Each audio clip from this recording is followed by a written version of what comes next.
Hello everyone, मैं नकुल मेहता आप सभी का स्वागत करता हूं। आशा करता हूं आप सभी अच्छे होंगे। आज के इस वीडियो में मैं कंप्लीट इन्फॉर्मेशन का बात करूंगा। इसके इस वीडियो को देख लेने के बाद, ये छोटा-सा वीडियो जो 5 मिनट का है उसको देख लेने के बाद आपको कोई और दूसरा वीडियो झारखंड दरोगा भर्ती 2025 के लिए नहीं देखना पड़ेगा। इसमें सारा इन्फॉर्मेशन है ना? कि फॉर्म कब भरा जाएगा, क्वालिफ़िकेशन क्या है इसका फॉर्म भरने का, कंप्लीट इन्फॉर्मेशन, शारीरिक परीक्षा कैसे होता है, लिखित परीक्षा क्या होता है, क्या सिलेबस है, सब कुछ, है ना? उम्र, चयन प्रक्रिया, प्रमोशन, सैलरी सब कुछ इसमें बात होगा। तो सबसे पहले स्टार्ट करते हैं, जैसा आप सभी को पता है कि झारखंड अ, दरोगा भर्ती, है ना? जो कि जेएसएससी के द्वारा जो लिया जाता है परीक्षा, तो जेएसएससी के द्वारा एक कैलेंडर जारी किया गया था। उस कैलेंडर में लिखा गया था कि क्या-क्या कि ये कैलेंडर में तो इसका नाम लिखा गया है इस तरह, झारखंड पुलिस अवर निरीक्षक संयुक्त प्रतियोगिता परीक्षा 2025। क्या लिखा गया है? झारखंड पुलिस अवर निरीक्षक संयुक्त प्रतियोगिता परीक्षा 2025। ठीक है? इसी को हम लोग कहते हैं झारखंड दरोगा भर्ती, इसी को कहते हैं एसआई, इसी को कहते हैं अवर निरीक्षण निरीक्षक, है ना? कंप्लीट इन्फॉर्मेशन का बात करेंगे। अकॉर्डिंग टू जेएसएससी कैलेंडर का अगर हम बात करें, तो जेएसएससी अपना कैलेंडर में ये लिख के रखा है कि इसका नोटिफ़िकेशन मई का लास्ट में आ जाएगा, है ना? यानी कि मई में आना है नोटिफ़िकेशन। तो आज हम लोग खड़ा हैं आकर के 23 ऑफ मई, यानी कि यही सप्ताह में जो है, यही वीक में हम लोग का क्या हो रहा है, नोटिफ़िकेशन आने वाला है। मतलब यही सप्ताह में नोटिफ़िकेशन आएगा। एक सवाल का क्लियर हो गया? यही सप्ताह में नोटिफ़िकेशन आएगा। ठीक है? एग्ज़ाम कब संभावित है? तो एग्ज़ाम का तिथि है अक्टूबर 2025 और इसका रिज़ल्ट प्रकाशन होगा जनवरी 2026। कुल पद का बात करें, टोटल पोस्ट का बात करें तो 975 पोस्ट है। Total post 975 975। आई होप कम समय में आपको बहुत सारा जानकारी मिल चुका है। उसी तरह से स्पीड में अब अगर बात करें तो सैलरी का बात किया जाए तो 4200 पे ग्रेड का है ना? 4200 पे ग्रेड का जॉब है। एप्रॉक्स आपको 70,000 के आसपास स्टार्टिंग सैलरी होगा। क्वालिफ़िकेशन की अगर बात करें तो इसको ग्रेजुएशन रखा गया, स्नातक रखा गया है। यानी आप को ग्रेजुएट होना अनिवार्य है, तभी आप यह फॉर्म फिल कर सकते हैं। अपेयरिंग को मौका नहीं दिया जाता है ना?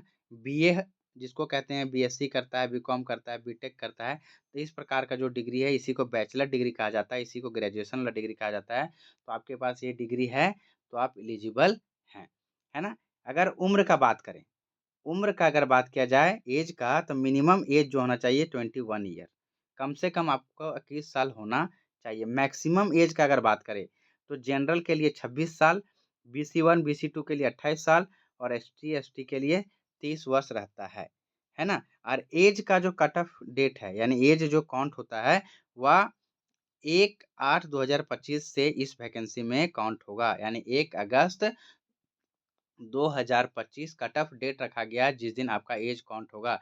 यानी इस दिन आपका अगर 21 साल हो जा रहा है तो आप एलिजिबल हैं, और इसी दिन अगर आपका 26 साल से ज़्यादा हो जा रहा है तो आप एलिजिबल नहीं हैं। अगर एज रिलैक्सेशन का बात करें, उम्र में छूट का अगर बात करें, तो अभी तक जो है सो इसका कोई स्पष्ट जानकारी नहीं है, लेकिन नोटिफ़िकेशन आएगा तभी इसके बारे में पूरी बात पता चल पाएगा। तो अभी आपको मान के यही चलना है जो हम बताएँ। आगे अगर बात करें तो शारीरिक माप होता है इसमें, है ना? शारीरिक माप क्या होता है? पुरुष के लिए कौन एलिजिबल है वो देखिए, शरीर से क्या होना चाहिए? मेल को 160 सेंटीमीटर लंबा होना चाहिए, जनरल और बीसी 1 बीसी 2 के लिए, और एसटी एससी के लिए 155 सेंटीमीटर। इतना हाइट है तो आप यह फॉर्म भर सकते हैं। और चेस्ट का मेजरमेंट जो होता है मेल में, जनरल बीसी 1 बीसी 2 सबके लिए 81 सेंटीमीटर 81 सेंटीमीटर, और एससी एसटी के लिए 79 सेंटीमीटर। और महिला का हाइट का अगर बात किया जाए तो 148 सेंटीमीटर। वहीं महिला का चेस्ट का मेजरमेंट नहीं होता है, चेस्ट मेजरमेंट नहीं होता है। अगर अच्छा, एक कॉमन सा इशू आ जाता है सर्टिफिकेट को लेकर के, एससी एसटी ओबीसी ये सब का। तो अगर आपके पास कास्ट सर्टिफिकेट जो है वो 2/6/2016 के बाद का बना हुआ है ना?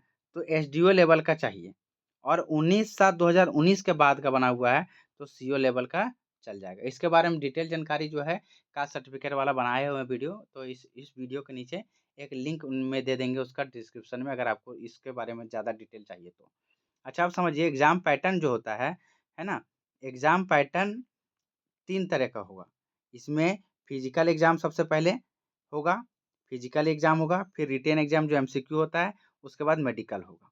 तो फिज़िकल एग्ज़ाम जो है 1.5 किलोमीटर नहीं, 1600 मीटर, सॉरी, 1600 मीटर पुरुष के लिए, 1600 मीटर 6 मिनट में, 1600 मीटर 6 मिनट में, 1600 मीटर 6 मिनट में पुरुष के लिए, और 1600 मीटर 10 मिनट में महिला के लिए दौड़ रखा गया है। अगर आप इतना दौड़ सकते हैं तो आपको यह फॉर्म फिल करना चाहिए, बहुत अच्छा पोस्ट है।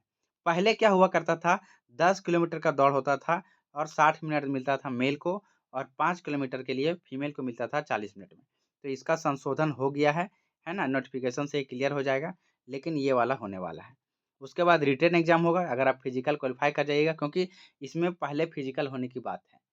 फिज़िकल हो जाएगा तो रिटेन एग्ज़ामिनेशन होगा, रिटेन एग्ज़ामिनेशन में 3 पेपर होगा, पेपर 1, पेपर 2, पेपर 3। इसके बाद फिर अगर आप मेरिट में आइएगा तो मेडिकल होगा।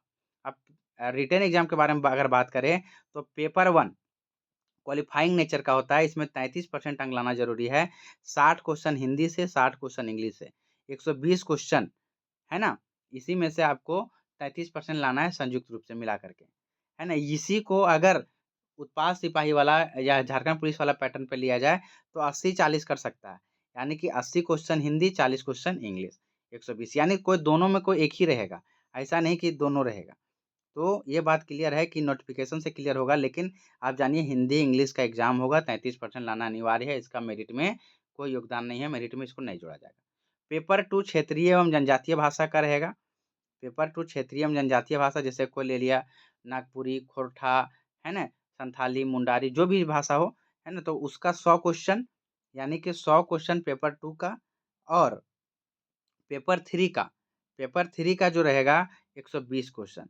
तो टोटल 220 में से मेरिट बनेगा। अच्छा, ये 220 की जगह 250 भी हो सकता है, वो कैसे, वो भी हम बताते हैं। जैसे कि एक प्रीवियस रिकॉर्ड के हिसाब से देखा जाए, पिछला वाला दरोगा वैकेंसी की बहाली के हिसाब से, तो उसमें जीके जीएस का 30 क्वेश्चन था, Indian GK GS, Jharkhand GK का 30 क्वेश्चन था, मैथ्स का 30 क्वेश्चन था, है ना? 20 क्वेश्चन साइंस से था और 20 क्वेश्चन रीजनिंग से था। तो 30, 30, 30, 90 और 20, 110, और अच्छा यहाँ 20 होगा, गलती से 30 लिख दिए, है ना? 30, 30, 60 और 20, 80, 20, 100 और 20, 120, 120 क्वेश्चन था। लेकिन इसी को अगर सब्जेक्ट तो सब यही रहेगा, GK GS, Jharkhand GK, math, science और रीजनिंग। हो सकता है यहाँ पे 150 क्वेश्चन किया जाए। अभी ये क्लियर नहीं है, लेकिन पढ़ना यही चीज़ है।